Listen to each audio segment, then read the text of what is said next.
দেখুন, ঘটনা একটা দুর্ভাগ্যজনক ঘটেছে, আর আমরা চেয়েছিলাম 7 দিনের মধ্যে ফাস্ট ট্র্যাক কোর্টের মধ্যে দিয়ে আমরা ফাঁসি করে দেবো। আমি প্রধানমন্ত্রীকে চিঠি দিয়ে সতর্ক করলাম, আবেদন জানালাম, এই ন্যায় সংহিতা করার কি প্রয়োজন ছিল?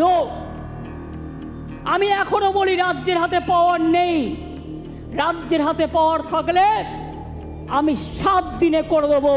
যারা ধর্ষক করবে তাদের একমাত্র শাস্তি ফাঁসি, ফাঁসি, ফাঁসি। আমরা ওয়েস্ট বেঙ্গল অ্যাসেম্বলি থেকে আগামী 10 দিনের মধ্যে ফাঁসির, ধর্ষকের ফাঁসি চাই, এই বিল আমরা পাশ করে রাজ্যপালের কাছে পাঠাবো। এই বিল সই করতে হবে। 10 দিনে ফাঁসির বিল সই করতে হবে, পাশ করে পাঠিয়েও দেবে। 10 দিনে ফাঁসি। এমন একটা সরকারের মুখ্যমন্ত্রী কথা বলছেন, এমন একটা সরকারের পুলিশ মন্ত্রী কথা বলছেন, যারা একটা হাসপাতালে হারমাদি তাণ্ডবের 48 ঘন্টা পরেও সবাইকে গ্রেফতারি করে উঠতে পারেন না, তারা ধর্ষণের 10 দিনে ফাঁসি চান। হলে সত্যিই খুব ভালো হতো।